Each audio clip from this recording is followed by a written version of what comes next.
Oh! Well, it looks like that mage miss clicked too. You know, at least the AI is prone to that kind of fuck up as well. That makes me feel a little bit better.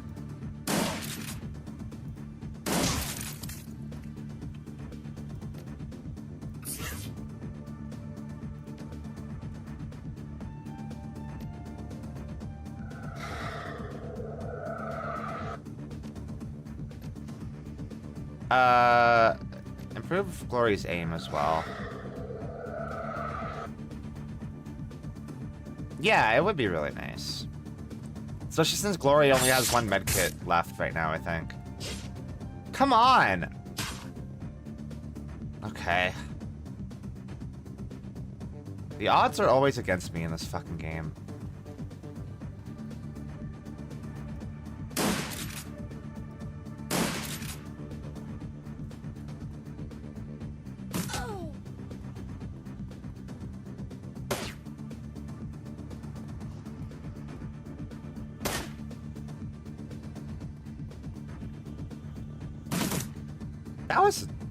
That was a mistake that you made, my dude.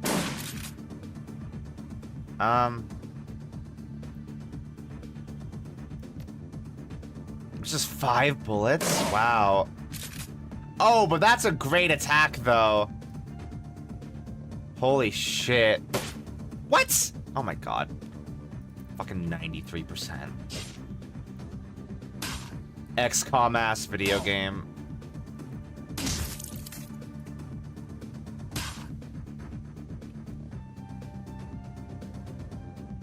Unreal.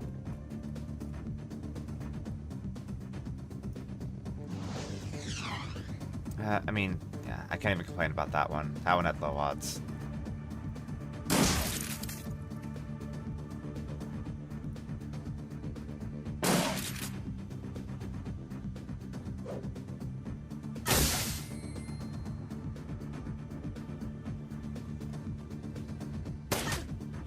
Ow. Die. Reload.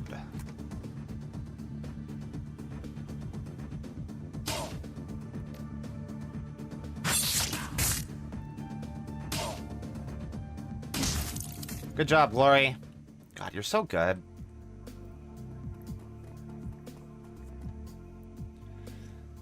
Press a key.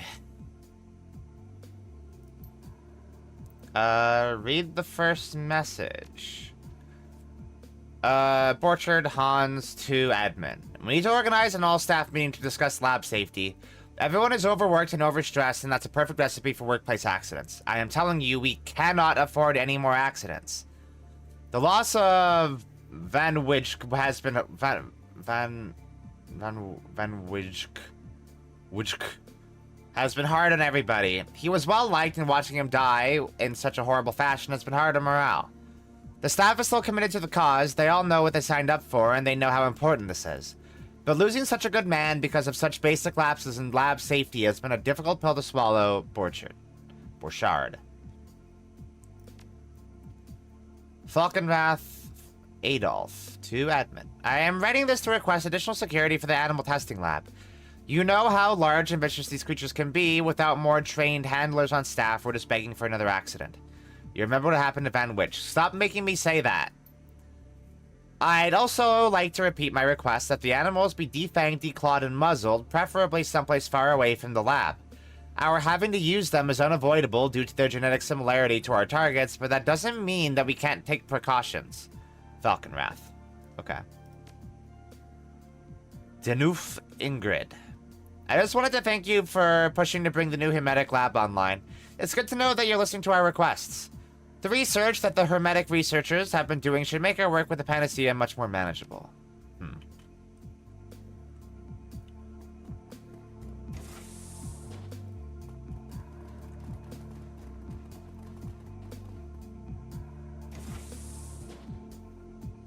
I actually forget what, like, the bigger plan here is. Now we need to go through this door. So we can activate the, turrets.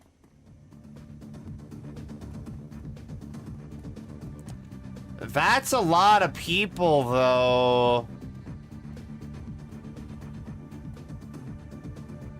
Hey, Ager. Actually, you know what? Let's not haste Glory this time. We'll haste Ager. That's the play.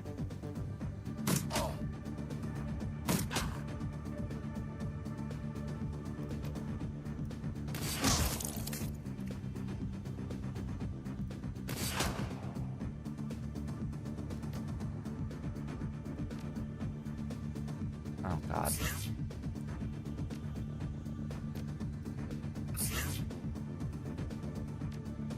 Okay. Yo! Good shit. Good shit, good shit, good shit, good shit.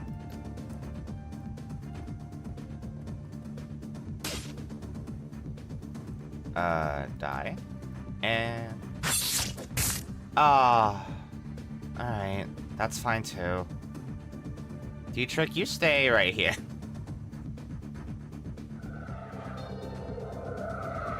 Damn it!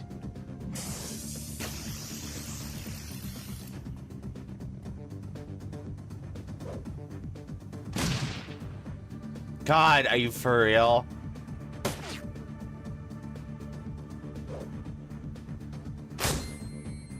Why are you throwing flashbangs at turrets? What are you doing?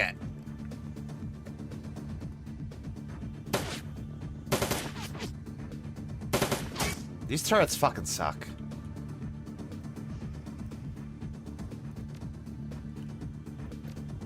Man. This would be so good right now.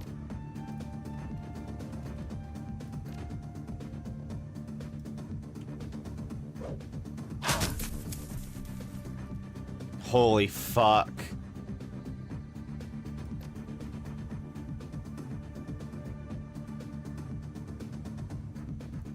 That has such a huge range.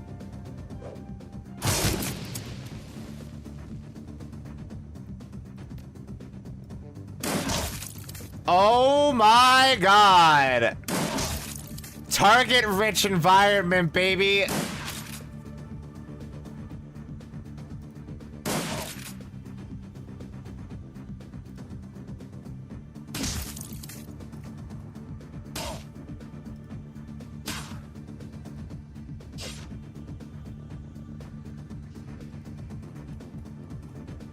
Get fucking owned.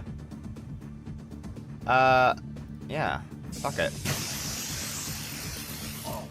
I didn't seriously just solve this combat encounter in one fucking turn, did I? I think I kinda did.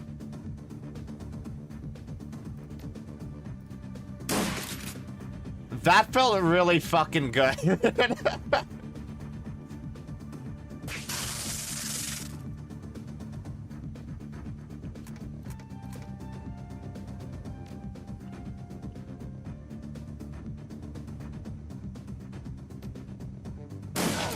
Okay, I can't handle that. Glory can handle that, I can't.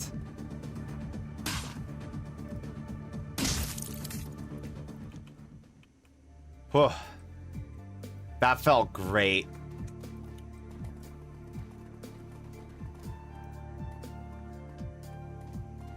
Turns out, grenades are pretty cool. Grenades work really good. No, I didn't. I didn't use it even once. Actually, I think, did I get rid of, I got rid of it, I think. Because there was a golden Bumona kit. The sounds of machinery fade behind you as you venture further underground.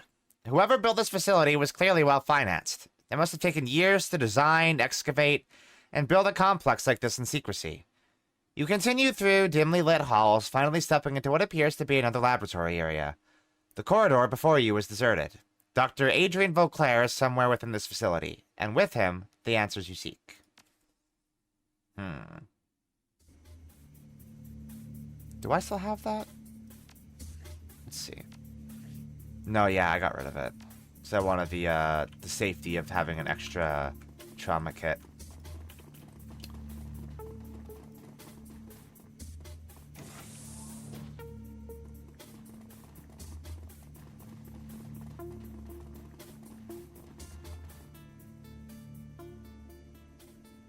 Oh, fuck. I just realized where we are. The old man behind the glass works feverishly at his console, glancing up at you when he can. A cigarette dangles from his mouth, its bluish smoke curling around his head. An overflowing ashtray sits on the lab table in front of him. The years have not been kind, but his features are still instantly recognizable. Despite his age, he still has the strong chin and high cheekbones that you remember from Green Winter's DVD. This is Dr. Adrian Beauclair. As you approach, he stops what he's doing, a look of intense irritation on his face. He clears his throat and a harsh rasping sound emerges from the loudspeaker next to the glass. So you're the Shadowrunners that Audrin warned me about. I assume you left a trail of corpses in your wake? Oh, is Audrin around? I've got a message for him from Paul Amsel. If you wish to speak with my security captain, that can be arranged. He reaches down, flips a switch. You hear a loud thud and a click behind you as the door locks shut. You'll find that the blast door behind you is sealed and that the laboratory you occupy is fully secured. An important precaution. We keep our test subjects in there, and they are far more dangerous than you. He takes a drag on his cigarette. I won't permit you to cause any further harm, Shadowrunner. You will remain trapped where you are for your own good. I mean, the hell I will. You launch yourself out the window, your shoulder thumping to the hard surface with a heavy thud. Despite your best efforts, the window doesn't budge. The window between us is made of Dicoat-treated transplast. Do whatever you like to it, you'll find that it's quite unbreakable. The bastard's right. Nothing we're carrying can even scratch that coat. That glass is essentially sheathed in diamond. We'd need military-grade explosives to crack it. She frowns. We're stuck in here. Charles! Oh, shit.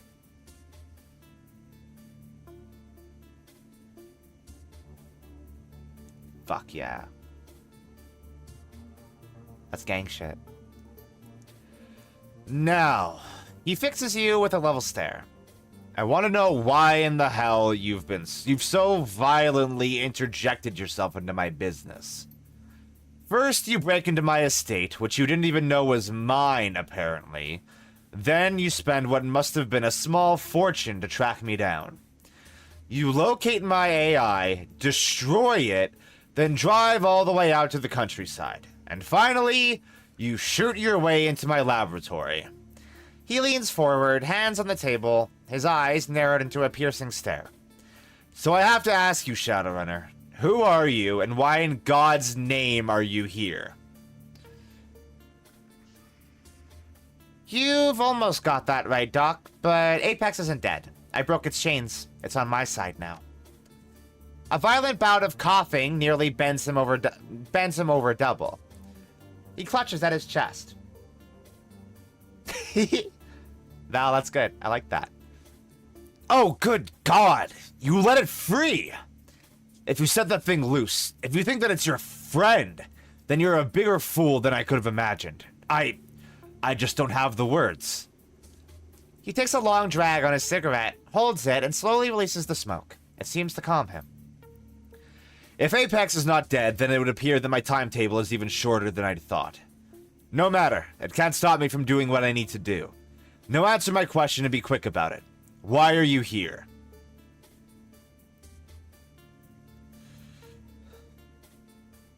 Oh, you know, just shopping around. I've always wanted a secret lair underneath the giant castle. Do you think that this is some sort of game, Runner? There is far more at stake here than the lives of a few petty criminals. Beauclair sighs. Nevertheless, a life is still a life. He covers his face with his pale, nicotine-stained hands. Sending Apex and Audrin after you was my doing, and I accept responsibility for that. You're going to pay for that, you bastard. Why attack the Cruise Bazaar, Beauclair? Why kill Paul Amsel? It was necessary to preserve the secrecy of my work, for the greater good of all. I know I have wronged you, and for this I am sorry. He sighs a long, rattling sigh that quickly turns into a violent fit of coughing. The sound echoes over the loudspeaker. He collects himself, continues, I don't expect you to understand, nor do I have time to explain it to you. He straightens, glances back at the screen to his side, and nods curtly. Now I must know. How did you learn that I was still alive? How did you even know to look for me? Did someone send you?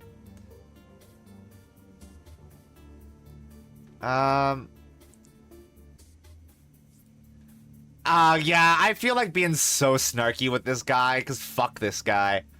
Well, there was an antiquated DVD storage device, a bunch of talk about the Dragonfall. Oh, and the bloody corpse of a guy named Green Winters. Maybe you knew him? Beauclair starts, and the sudden movement of his arm sends his overflowing ashtray flying from the table in a cloud of ash. A look of dread fills his face. Bloody corpse? What do you mean? Where is Hermie? Explain yourself! Oh, you mean you didn't know? You killed him too, just like Paul and Monica. He slumps into the chair next to him, his whole body shaking. I didn't... He is suddenly overcome by another fit of coughing. He steadies himself on one arm of the chair. Apex, your new ally. It killed my brother. The words wheeze out of him in an angry hiss. It killed him, and you set it free. Yes, but Apex didn't choose to kill your brother. It was following your orders. His blood is on your hands. The old man's watery eyes flare with anger. You dare lay the blame for this at my feet? You, who set that monster loose on the world. Hermie was my brother, damn you. My only brother.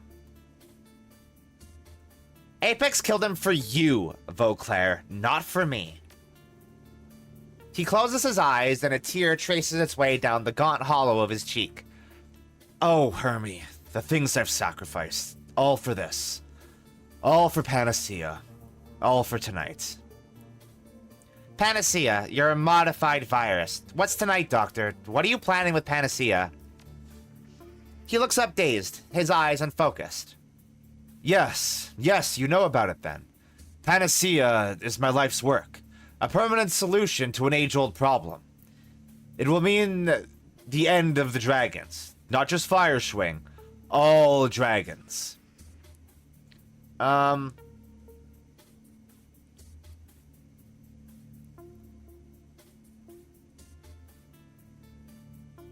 me get this straight. You had a bad experience with one dragon, so now you're gonna wipe out an entire species?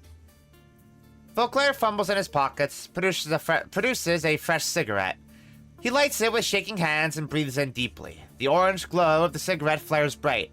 When he exhales, the words spill out with the smoke. The Firewing burned and murdered and caused untold damage in her bestial rage. Until the Dragonfall. Until I stopped her. But that destruction was merely a symptom of a greater cancer. Fireshwing wrought destruction with fire and claw. The dragons of today, Lofweir, Dunkelzahn, Celadir, they kill and conquer with subtler tools. Deception, manipulation, corruption. He spits with disgust. They use us as pawns, playing pieces, puppets in their millennia-long machinations. Oh yes, dragons are a cancer. One that will conquer, or worse, destroy all of humanity if we do not stop it. One that metastasized when the world awakened. An ironic metaphor, since it was the failing of my own body that allowed me to see it.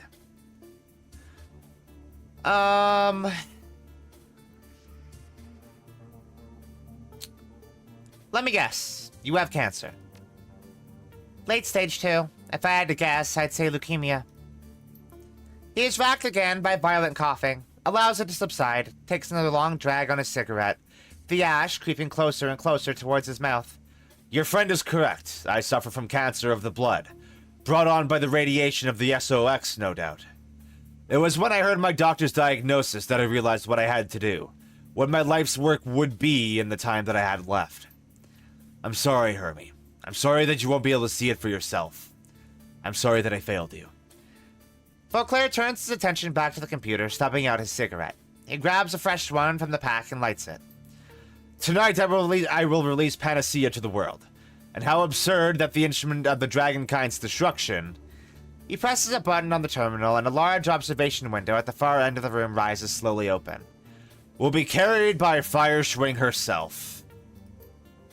Through the glass, you see the prostrate form of a dragon far below. An enormous set of shackles binds it, and a maze of tubes snakes into its body.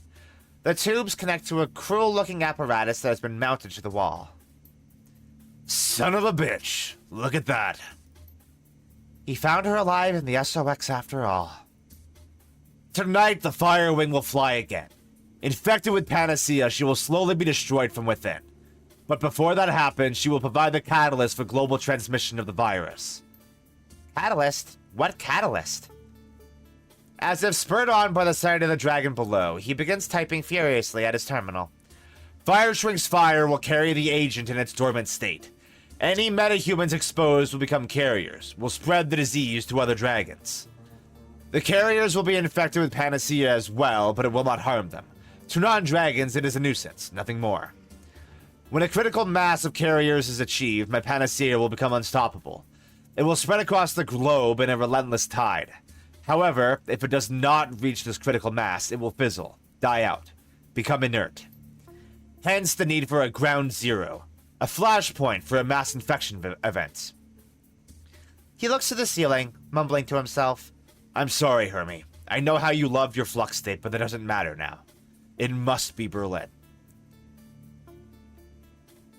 Hang on a second. You're going to sick the Firewing on Berlin? He continues his work, filled with a feverish energy. To save the world, yes. For Panacea to work, Berlin must burn. A sacrifice. One for the greater good. Bro, you do not get to make that fucking choice! Fireswing will breathe her infected fire upon Berlin. Thousands will die. And throughout that destruction, the virus will take to the air. A critical mass of Berlin's metahuman population will be exposed, but no one will even think to quarantine the city until it's too late. The flux state lacks any centralized authority. Corporations will evacuate their own. Thousands will flee the city, infected. He mutters, his voice growing more detached. Oh yes, Hermie. Berlin is the perfect flashpoint. It wasn't supposed to happen tonight, no, but this little intervention of yours leaves us no choice. So let us see. He squints at his screen. Tonight's wind patterns dictate that Ground Zero be Tempelhof-Schöneberg. Highly populated, the virus will spread quickly enough from there. That's only a few kilometers from the cruise bazaar. Don't do it, Vauclair. I swear I will make you hurt if you do. And I'll make it last. Vauclair sighs, shuts his eyes tight, brings a shaking hand to his temple. We all know that is not going to happen. You are trapped here, impotent to stop this from happening. And it will happen. The old man eyes the cigarette butt in his hand, fishes out another from the pack and lights it with the first. Then he returns to his console, reaching to the side for a microphone. He mutters something into the receiver. You can just barely make out the sound of the name Audrin.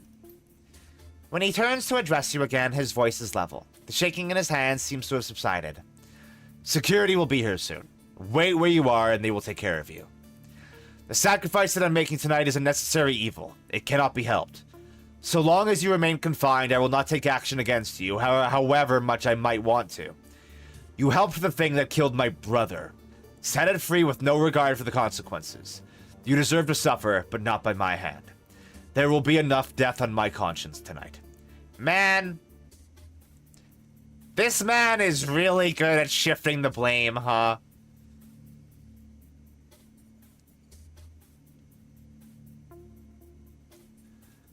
You don't burn a city and call it a sacrifice. You call it what it is. Mass murder. Vauclair stiffens, turning to face you. Anger washes across his face. Was it mass murder when America dropped the atomic bomb on Japan? Yes. Yes, it was. Absolutely, that's a bad example, my dude. Yes, it was. That's fucking funny. Oh my god. The myopic would say yes, just as you are now, but they did it for a cause. No, they didn't! To shorten the agony of war. No, it wasn't! To save the lives of thousands upon thousands of soldiers. You are Bro, you have never been more wrong. Yes! Fuck you, academia etiquette. I love you. The old man is trembling now. I do the same for the good of the world. You know that America was pretty divided on the morality of that act, right? Some even considered it a crime against humanity. We are not talking ethics here. We are talking parallels. What I do will prevent a greater evil from taking place. Humanity was born to reproduce, to multiply, but dragons were born to acquire, to accumulate, to hoard. Both strive to bend the world to their will. Humanity has conquered the air, land, and sea through sheer numbers. Dragons, however, employ different means altogether. Throughout history, they have allowed us to do the heavy lifting while they pull the strings. There are 17 great dragons in the world today. 17 ancient worms, millennia old, slowly dividing the planet into 17 piles of gold to nest upon, in front of our eyes. Once upon a time, they burned castles to steal the treasure we collected, laid waste to entire armies. But here in the sixth world, it is no longer about tooth and claw and fiery breath. The old man's voice seethes with hatred. Now it's public relations, marketing, mergers, and acquisitions. You see it every day. Dragons on the Tridio, in the boardrooms. They gather influence, wealth, power, continually hoarding until one of them sits atop it all. I feel like there are some, I might be overreaching, but I definitely get huge anti-Semitic vibes from Vauclair in how he talks about dragons. Like big anti-Semitic vibes. Like how it might be a metaphor for anti-Semitism. Because there are parallels going on here that work really, really well with Adrian's whole thing here. Perhaps not in this cycle of the world, perhaps not the next, but one day, one worm will stand alone, triumphant, with all of humanity as its cattle, with all the world as its prize, and that... He trembles, his voice dropping to a whisper. That I will not allow. How are you going to get Fireswing to go along with this plan of yours? Vauclair continues his work. Oh, that's simple enough. He gestures to his left. She has no choice.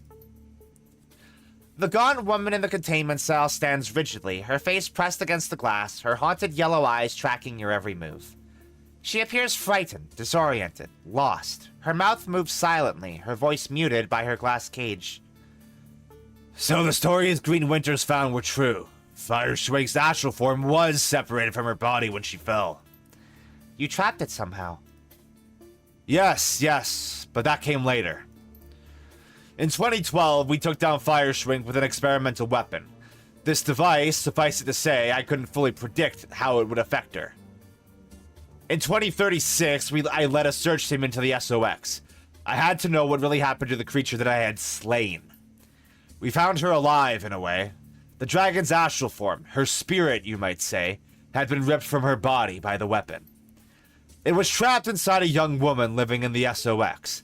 A mob of glowpunks revered her, treated her like a goddess. I transported the young woman in the dragon's body here where I could study them. You mean that she's been in that cell for almost 20 years? The old man nods absently. No choice. A creature separated from its astral form cannot live more than a few hours before both die. It was the high-intensity radiation of the SOX combined with the magical creature inside her that allowed the woman to live for as long as she has. So, Vauclair seems almost eager to explain. The environment within her containment chamber mirrors that of the SOX. It has allowed us to keep Fireswing alive all these years while her bestial shell remains chained up below. That's a weird sentence. Now, as for her astral form, that will be simple as well. We've drilled a series of electrical charges directly into her skull. When we release the Firewing's body, empty of her astral self, we will trigger all of the vicious instincts and primal urges left in her reptile brain. She will unleash her fire where we command it. That's horrific, even for a mass-murdering dragon. He shakes his head. Misplaced empathy. That beast blazed a path of fiery destruction across Germany. But no matter. I have more important things to do than to debate the morality of this with you. Fireschwing must fly. Berlin must be sacrificed, and it must be tonight. Now, where is that damned Audrin? What if this virus mutates into a strain that can kill us, too? Did you bother asking yourself such questions, I wonder, when you set that thing free? Did you consider the consequences of loosing a man-eating super predator into the global matrix? Tell me. I want to know. Of course I did, but in the end, I decided that it was the right thing to do. He sneers at you through the glass. The right thing. An interesting choice of words. I'd wager almost anything that over the next 5 years, your new friend will kill and absorb hundreds of Deckers. That's what it was designed to do. Murder is in its nature. And yet, setting it free was the right choice in your view, even after it killed your friend. Even after it devoured my brother. You're deflecting, Vauclair, trying to avoid my question by turning this back around on me. His voice goes cold. I've heard enough of your accusations. You've cast your lot with that thing. You set it loose to kill with impunity. You are a moral leper, and I am finished with you. I have never hated a video game character more than I fucking hate Adrian Vauclair. Like, wow, dude. It is... You are talking a big game for a man who is about to commit mass murder. He turns and punches a series of buttons on his control console. When he turns back, he seems to have calmed somewhat, but there's a firmness to his tone that wasn't there before. You will remain where you are. If you attempt to escape, I will order your death. My patience has already been strained to its breaking point. Do not test it further. Vauclair... His voice thunders through the intercom. I hold in my hands the power to end draconic life. To lift our species from the brink of disaster. To save everybody, even short-sighted fools such as yourself, from extinction. And I choose to exercise that power. Through the speakers, you can hear the sound of heavy footsteps approaching. I feel the need to shoot Adrian Vauclair in the head so badly. Ah, Audrin. Good. It's about time you showed up. Sorry, Doctor. We were waking up the dragon's physical form. It required some care. But the procedure is ready to begin now. You should see to it. The orc sneers at you from behind the glass, his scarred features writhing in the dancing light of Vauclair's monitor. Looks like you trapped the thugs who were attacking the manor. Yes, they won't be a problem any longer. But with Apex gone, our security is still compromised. We'd best still hurry. Oh, and Audrin, don't forget to clean the containment unit afterwards. The virus will kill Fireschwing along with the rest, and when it does, her astral form will perish as well. Human host or no. We're going to stop you, Vauclair. We'll find a way. Ager's lips curl into a snarl. And we'll make it painful. Audrin twists suddenly towards the glass. Quiet! Oh, I'm gonna kill you too, motherfucker. You're first on my hit list. Everything's ready in the chamber, Dr. Vauclair. I think you should set the procedure yourself. Vauclair brings a cigarette to his mouth and inhales sharply, holding it for a long moment. Yes, my friend. He looks to the ceiling. It is time, Hermie. Let's do some good. Bro. Herman would fucking hate your guts, my guy. You did all of this against his wishes.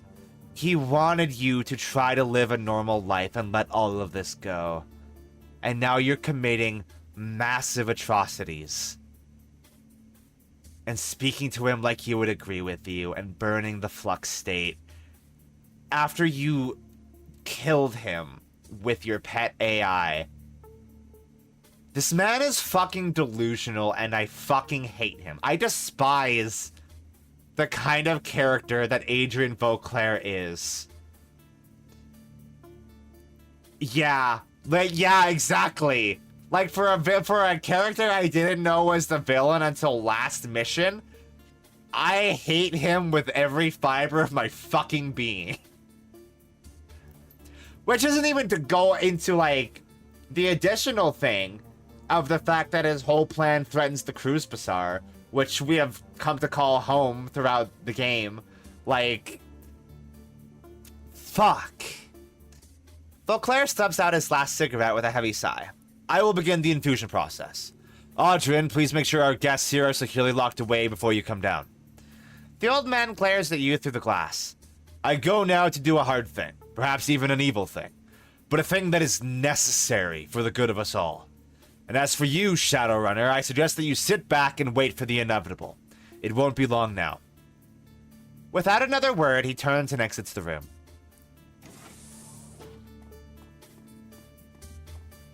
Alright. Well. Audrin turns to stare at you through the glass. His lips curl into an insolent smile. Hi again. Long time no see. How's Amstel doing? That hole in his brain pan healed up okay? Chloe fixes the orc with a cold stare.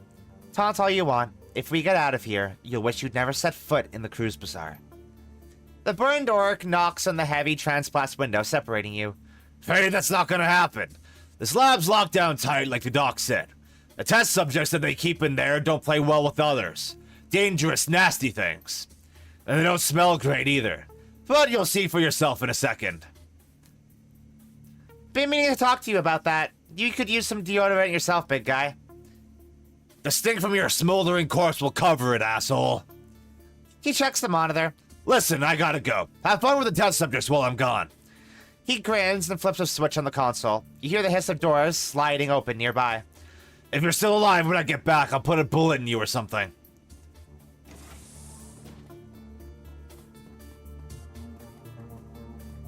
Whoa! I mean, yeah, that makes sense, because, like... Absinthe literally tells you that there is a much greater threat than anything that humanity can even perceive. And I imagine, at the very least, that dragons are powerful enough entities, and there are enough of them to keep whatever the fuck is at the fringes of reality at bay. But if you kill all of them, it's probably gonna be bad.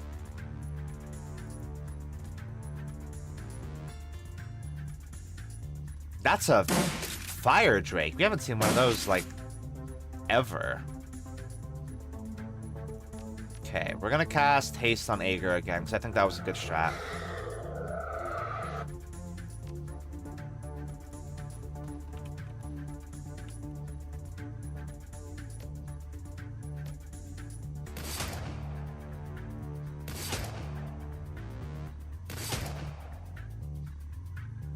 Man, this is a really easy fight. I probably don't want Glory to get too close to it, though. So we will be reasonable. Yep, that was a good call. Great call. I'm so fucking smart. I just felt an instinct there that we probably wanted to kill it from far away.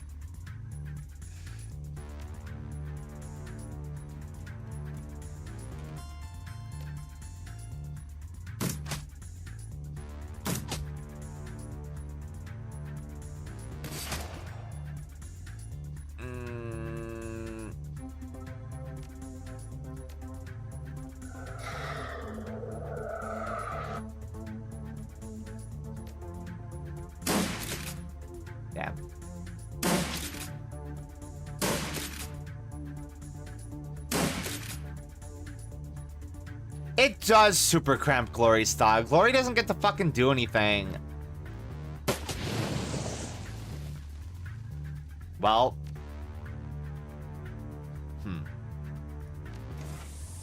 Ah, fuck. There sure is another one. Is that cover? Are you fucking kidding me? It's not. Okay. Oh, but it is literally a wall.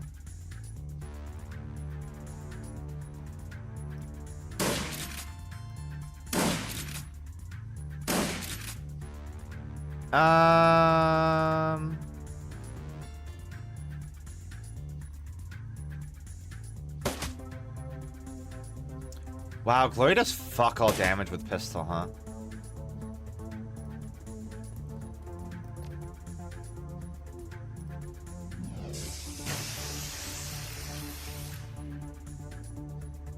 Fuck, really?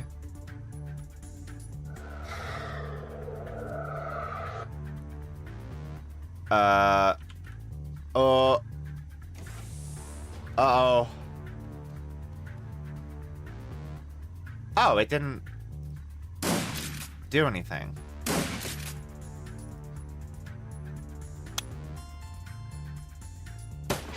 Oh, shut up!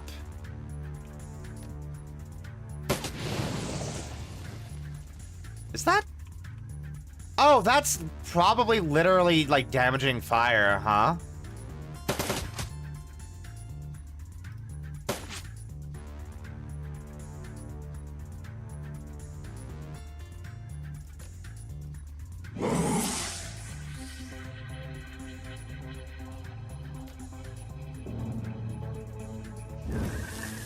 That really does cramp Glory's style.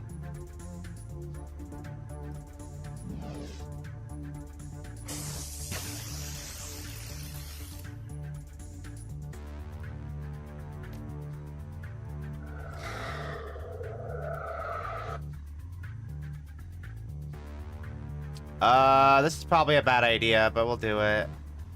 Oh, why'd you go that way? That's... Oh, I'm annoyed. Oh, I'm annoyed.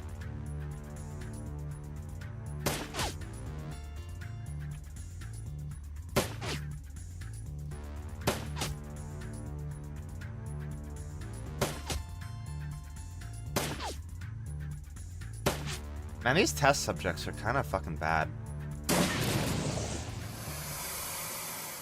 Like, we kind of owned them completely.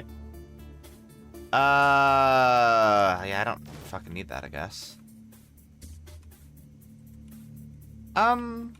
Well...